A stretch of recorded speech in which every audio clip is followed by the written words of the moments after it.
and do it. She gave me a little bit of a lesson. She gave me like 101. I need to go to like. Thank you so much. I'm here with Jensen Atwood from Noah's Ark. Now tell us, is there going to be another season of Noah's Ark, or is that it after the movie?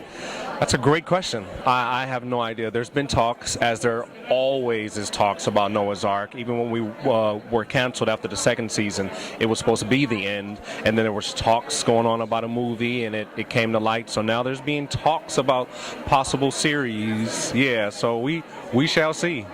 Okay, and how was the transition going from TV to movie? Like, did it feel like you were filming another episode of the show, or did it feel like, big budget movie? Well, not necessarily big budget.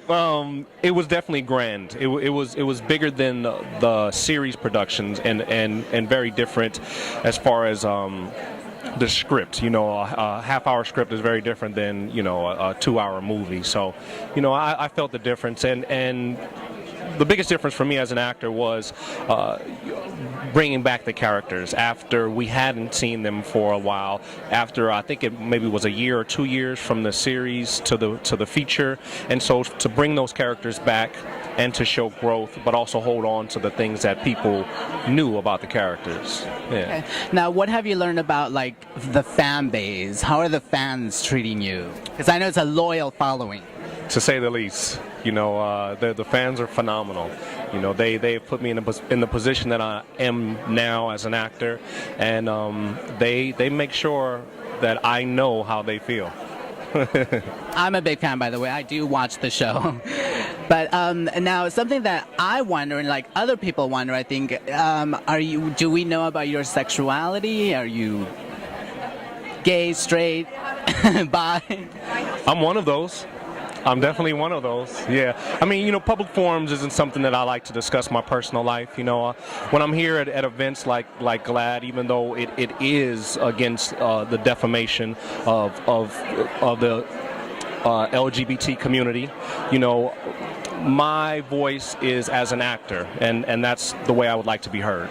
Okay, well, thank you so much. Nice to meet you. Thank you. I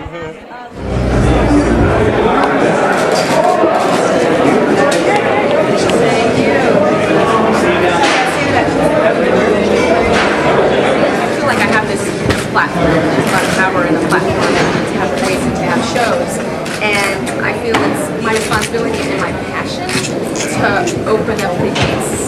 There's this new mascara by L'Oreal where you put it on and then you wash it off with water and no makeup remover, which is crazy. How amazing is that? For me, perfect. You put it on and then you just wash it. It just I'm here with J. Manuel from America's Next Top Model. Now, you have your own TV show, right? Is it on Bravo? Are you getting it? It's actually on the Style Network.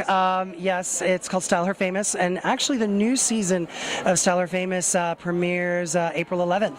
So it's coming up pretty soon. And we're finished taping, and some great stories to be told, and some little tearjerkers. I just actually saw an episode, and I was like, oh wow, it's moving. Can you give us a little bit of what it's going to be about? Well, Style Her Famous it's basically women. Because I personally hate the word makeover, because that implies that something's wrong and you have to be made over. And it's really more of an empowering show. It's about elevating and empowering women, and the reason it's called Style Her Famous is because everyone has their favorite style icon that's a celebrity. So we essentially have a celebrity-inspired makeover, not a copycat. It's inspired by your favorite celebrity. Okay, cool. Now, what about all your other shows? Give us an update on all your other shows with Tyra. Well, we have America's Next Top Model currently on the air, and we're getting ready to start a new one. And I'll continue to be on the red carpets for award show seasons and Fashion Police, and I go up to Canada and I kind of support the Top Model franchise, and I host Canada's Next Top Model. So. Okay. And what are you doing here tonight? Lastly, are you presenting or receiving an award? Well, I've always been a supporter of GLAAD, and even last year I was actually on this side of the velvet rope doing interviews for GLAAD, but tonight it's for me, it's a very special evening because I'm really here supporting Tyra as well as the organization. You know, she's being honored, and you know, she has been a huge supporter of the LGBT community, and she does it in such an honorable way that is so key and important to kind of showing the community as a whole and how we're just such a huge part of the fashion industry, and it's done in a way that's just natural. It just is. So I'm here to support her, but I'm also presenting the GLAAD 101 series documentary. Yes. Thank you so much. Have fun in there. Nice to Great, meet thank you. Mwah. Fashion air kiss.